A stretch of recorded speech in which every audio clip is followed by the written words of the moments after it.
Kali ini kembali kita bincang-bincang sedikit seputar hak asasi manusia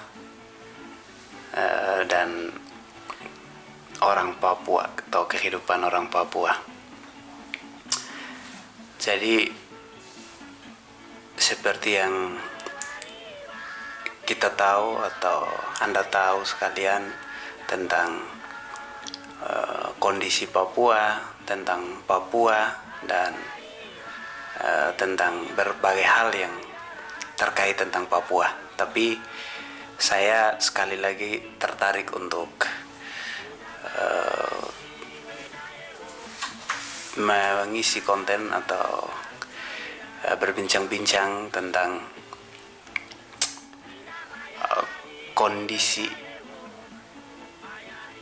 orang Papua dari perspektif hal-hal yang serius, hal-hal yang mendasar, hal-hal yang ada unsur hak asasi manusia.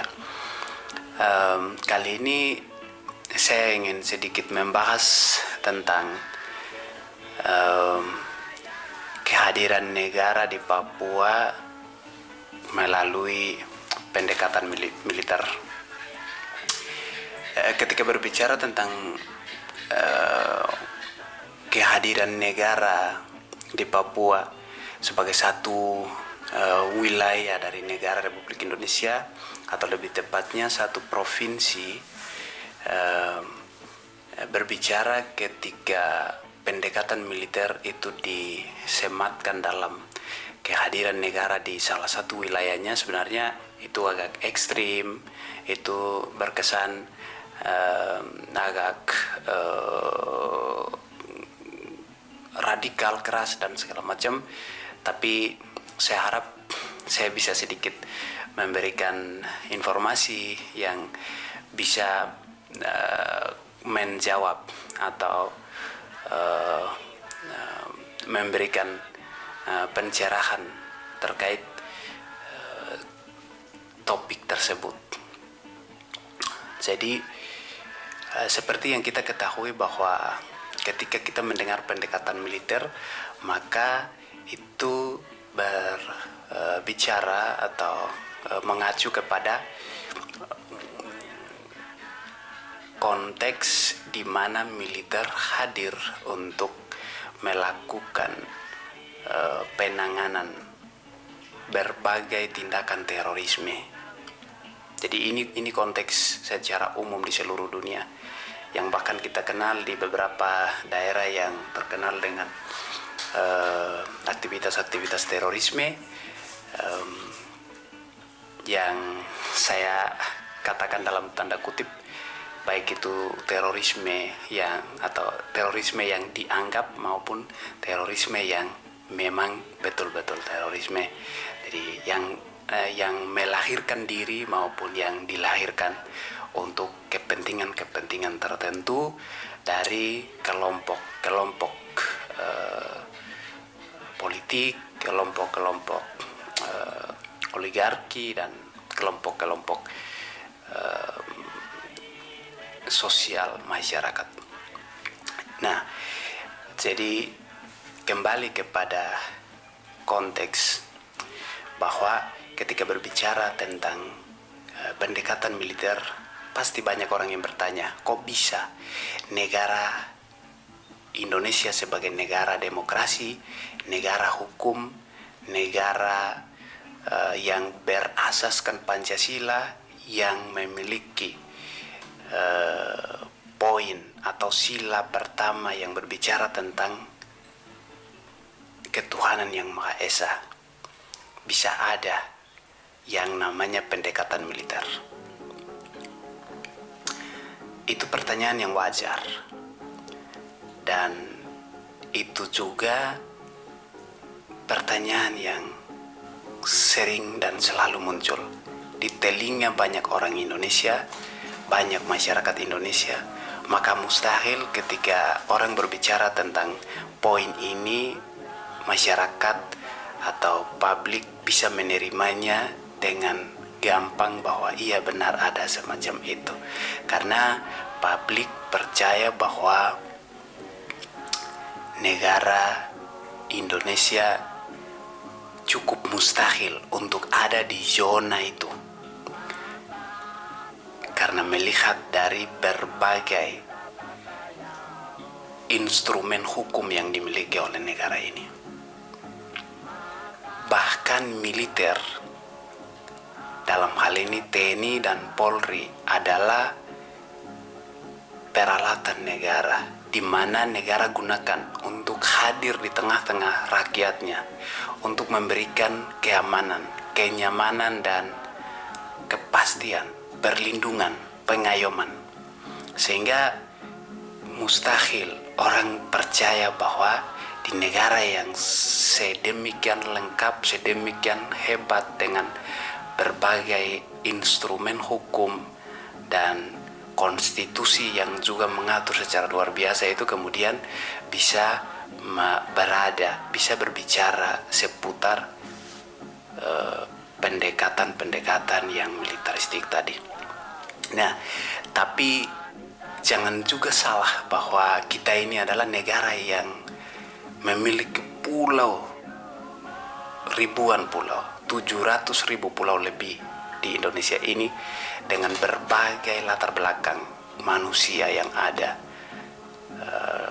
baik itu suku, budaya, agama, dan berbagai golongan lainnya yang menjadi satu di dalam negara Republik Indonesia. Ya, saya tidak banyak ingin bicara tentang hal-hal keberagaman, pluralisme, dan lain sebagainya terkait Indonesia, tapi saya khusus berbicara tentang Papua dalam konteks pendekatan militer tersebut. Saya sedikit berbicara tentang sejarah pendekatan militer ini, di mana seperti yang kita ketahui, mungkin Anda juga tahu melalui banyak sekali media, referensi, literasi, dan bacaan-bacaan lainnya, bahwa tanggal 1 Mei 1963 adalah hari di mana Papua dimasukkan ke dalam Negara Kesatuan Republik Indonesia, dan ada sebagian besar orang Papua itu adalah proses aneksasi, tapi ada sebagian kecil orang Papua dan ada sebagian besar orang Indonesia menganggap itu adalah hari integrasi. Jadi gini ya, integrasi itu adalah proses penggabungan yang disetujui oleh wilayah atau daerah di mana negara mau menggabungkan itu. Jadi dalam hal ini Papua menyetujui bahwa dia akan ada dengan Indonesia. Tetapi ketika berbicara tentang aneksasi, maka proses itu dilakukan secara paksa oleh negara untuk memasukkan Papua ke dalam wilayah Indonesia. Silakan Anda sendiri simpulkan ketika ada dua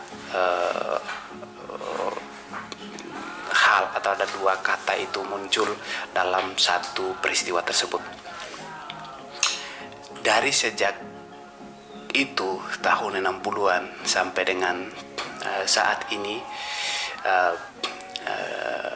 atau lebih tepatnya dalam sejarah perjalanan orang Papua atau bangsa Papua, di mana sampai tahun 98 adalah pemberlakuan daerah operasi militer atau DOM, bahkan di mana Indonesia sendiri pun pada era Orde Baru dikuasai oleh militer di semua lini kehidupan berbangsa, sehingga Papua sebagai salah satu wilayah yang berkonflik diberlakukan DOM, dan hal itu menjadi sesuatu yang membekas. Kalau dalam bahasa hak asasi manusianya disebut dengan memoria pesionis, yaitu di mana memori yang membekas, yang tidak bisa dilupakan begitu saja atas jejak-jejak perjalanan sebuah masyarakat atau sebuah bangsa. Jadi Papua ada di posisi itu dalam kurun waktu itu. Dan sampai tahun 2021 ini mungkin saya akan berbicara akhir dari konten ini bahwa justru topik ini hadir lebih tepat ada di tahun 2021 ini. Jadi sedikit saya mencoba menyampaikan beberapa statement dari petinggi militer di Republik ini. Negara sudah menjadi hukum wajib bahwa negara harus hadir di masyarakat, di rakyatnya melalui pendekatan-pendekatan yang menguntungkan masyarakat, yang memajukan manusia, seperti amanat konstitusi, amanat undang-undang, dan berbagai hal lain yang juga berkaitan dengan kemajuan umat manusia atau kemajuan warga negara. Papua sebagai salah satu wilayah yang juga dihuni oleh manusianya sebagai warga negara juga memiliki hak untuk juga merasakan hal yang sama. Kita tidak bisa pungkiri bahwa Indonesia atau luasnya wilayah Indonesia itu membuat pemerintah tidak gampang untuk menjangkau masyarakat di seluruh pelosok negeri. Jangankan di Papua jauh-jauh ya, di Jawa saja kita bisa lihat, atau bahkan di Jakarta sebagai ibu kota negara, kota metropolitan dari negara ini, yang menjadi potret negara ini saja terdapat orang-orang yang bisa jadi hidupnya di luar kota. Dalam hal ini orang yang hidup di daerah yang sulit dijangkau oleh negara. Banyak orang yang tidak memiliki rumah yang bisa tidur, makan, dan beraktivitas di emperan-emperan toko, harus berada di trotoar jalanan, harus hidup di tempat-tempat yang tidak pantas. Nah, jadi itu gambaran bahwa tidak gampang negara bisa mengurus atau menjangkau semua warga negaranya. Berbicara kembali kepada Papua, bahwa beberapa petinggi militer memberikan statement yang menurut saya menjustifikasi akan apa yang saya katakan tadi tentang pendekatan militer. Beberapa saya berikan kepada Anda sekalian bahwa pada tahun 60-an salah satu tangan kanan daripada Soeharto yang juga berperan dalam proses integrasi tadi wilayah Papua ke dalam Indonesia, namanya Jenderal Ali Murtopo, pernah mengatakan tentang mengamankan wilayah Papua dengan kekuatan militer, karena Indonesia tidak terlalu penting nasib manusia Papua, tapi jangan sampai kehilangan tanah Papua yang memiliki kelimpahan sumber daya manusia itu. Karena dia tahu Papua adalah dapur dunia sekaligus paru-paru dunia. Itu yang sampai hari ini direbutkan oleh dunia internasional, yang kemudian Indonesia menjadi salah satu negara yang mendapat sorotan dari dunia internasional untuk didatangi melalui pendekatan-pendekatan ekonomi dan bisnis segala macam. Jadi itu yang dikatakan. Terus kemudian Soekarno sebagai presiden pertama, dalam trikoranya atau trikora di tahun peristiwa trikora itu 3 komando rakyat yang dikeluarkan oleh Soekarno, yang mengatakan salah satu poin diantaranya adalah menggerakkan seluruh kekuatan militer untuk mengamankan wilayah Papua. Ini dalam konteks melawan Belanda, yang kebetulan waktu itu Belanda mencoba mempersiapkan Papua untuk menjadi negara sendiri. Dan beberapa di antara yang lain dari dua orang ini adalah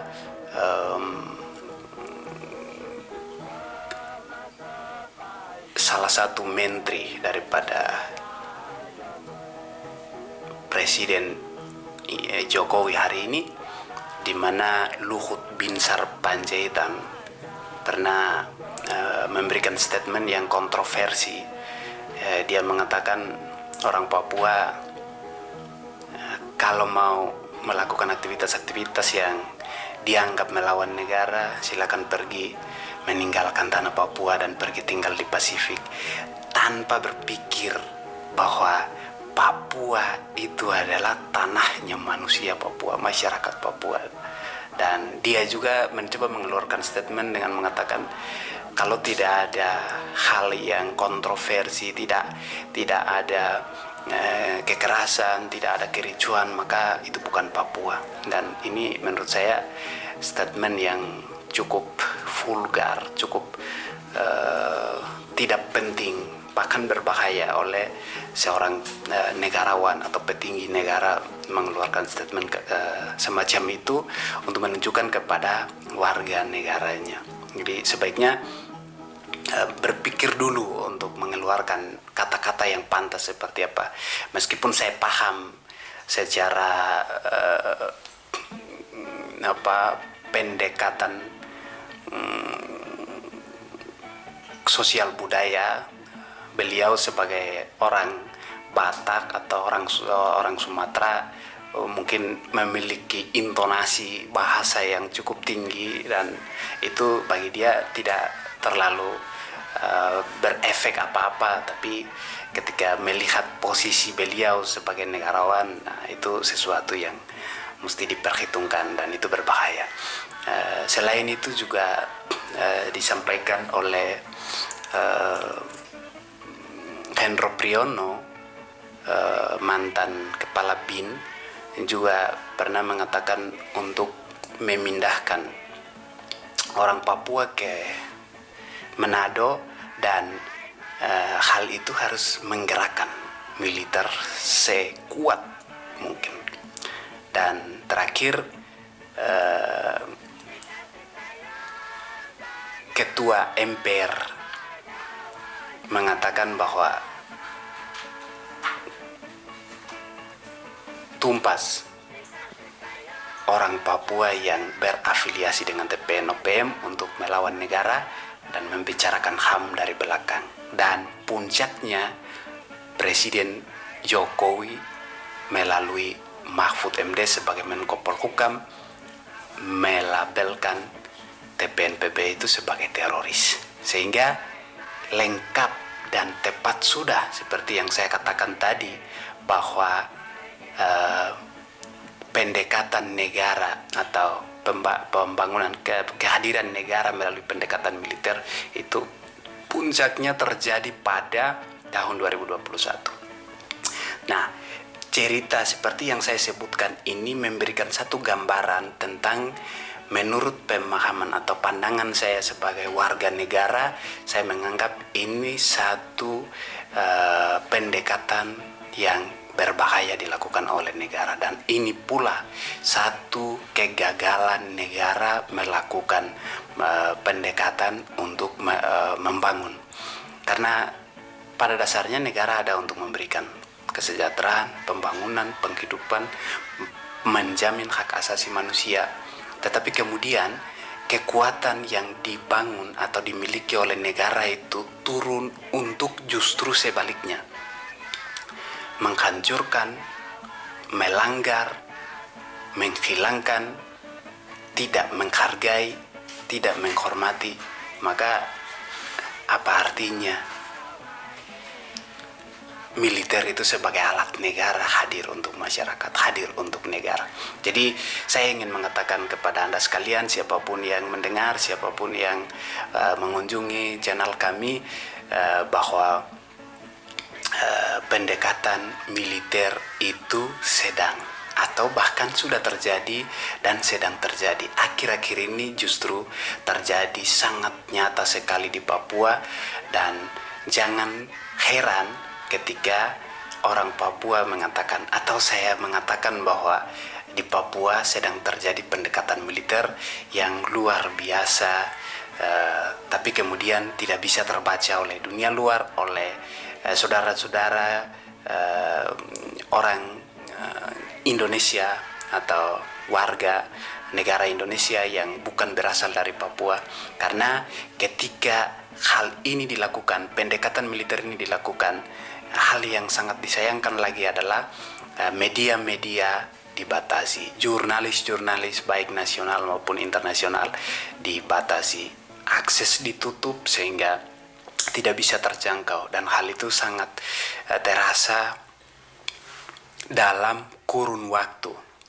Terutama saya ingin sampaikan bahwa hal itu justru terjadi di 20 tahun terakhir selepas terjadinya reformasi di negara ini. Jadi agak atau sangat aneh dan sangat disesalkan ketika negara ini memiliki satu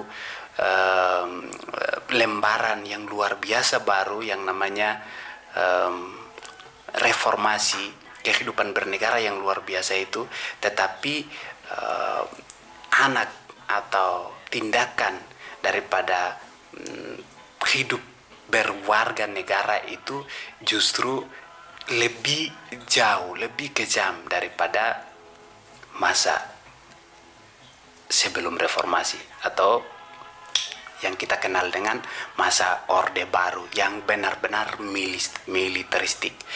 Dan saya ingin katakan bahwa mungkin di daerah lain di negara ini sekarang sedang menikmati demokrasi. Hari ini sedang menikmati keamanan dan penjaminan hak asasi manusia. Hari ini sedang menikmati reformasi. Hari ini sedang menikmati birokrasi yang luar biasa menjamin penghidupan warga negara yang luar biasa. Tapi Papua justru kembali kepada masa Orde Baru, di mana berbagai level, berbagai tingkatan dalam kehidupan manusia, baik sebagai warga negara, baik sebagai orang beragama, baik sebagai orang budaya, baik sebagai bisnismen, politisi dan lain sebagainya, semuanya dikendalikan atau setidaknya diwarnai oleh kehadiran militer. Jika demikian, apakah itu bukan atau apakah itu berlebihan ketika mengatakan bahwa di Papua terjadi pendekatan militer? Silakan Anda menyimpulkan, silakan Anda melihat apakah itu seperti itu. Tapi saya ingin mengatakan dengan kenyataan yang ada, dengan pengalaman yang saya tahu dan saya dengar dari keluarga saya, masyarakat saya orang Papua, bahwa pendekatan militer hari ini di Papua sangat masif, sangat terstruktur, sangat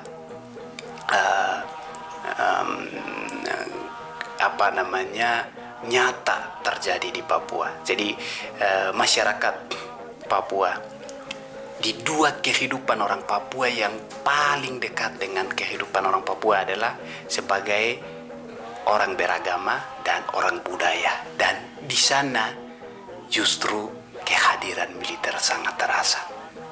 Satu hal, saudara di luar sana melihat kehadiran militer di sekolah menjadi guru, menggantikan peran atau menggandakan perannya selain TNI dan harus menjadi guru, dan itu hal mulia. Saya akui, itu saya hormat.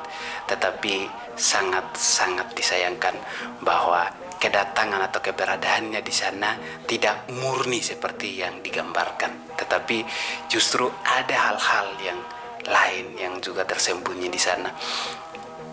Dia memang memiliki peran untuk menjaga keutuhan negara Republik Indonesia, dan itu sesuatu yang saya merasa itu penting dan itu haknya dia, itu tugasnya dia. Tetapi tugas dia, sekali lagi saya ingin mengatakan dalam konteks hak asasi manusia, tugas dia baik demi keutuhan negara Indonesia, baik demi integrasi bangsa, baik demi keutuhan wilayah dan lain sebagainya, tidak sama sekali mengurangi hak asasi manusia sebagai hak kodrati, hak suci, hak yang mulia yang diberikan Tuhan sebagai konsekuensi manusia, sebagai ciptaannya atau konsekuensi sebagai warga negara. Itu tidak bisa. Siapapun, negara sendiri pun tidak punya hak untuk melanggar itu. Kalau demikian, apa yang dia lakukan dan apa yang akan dia dapatkan? Silakan Anda sendiri simpulkan, tapi saya ingin mengatakan satu hal, bahwa sehebat apapun negara hadir untuk melakukan pengamanan dan pengorbanan yang luar biasa untuk menjaga kehormatan dan integritas wilayah. Tapi kalau dia melanggar integritas daripada hak asasi manusia yang merupakan hak kodrati yang Tuhan berikan kepada umat manusia, maka jangan lupa bahwa Anda sedang mempersiapkan kehancuran dan pemecahan bangsa. Jadi, jika ini yang terjadi, militer apakah layak disebut sebagai alat negara untuk membela negara atau alat negara untuk memecah belah negara? Silakan Anda sendiri simpulkan. Terima kasih. Di Papua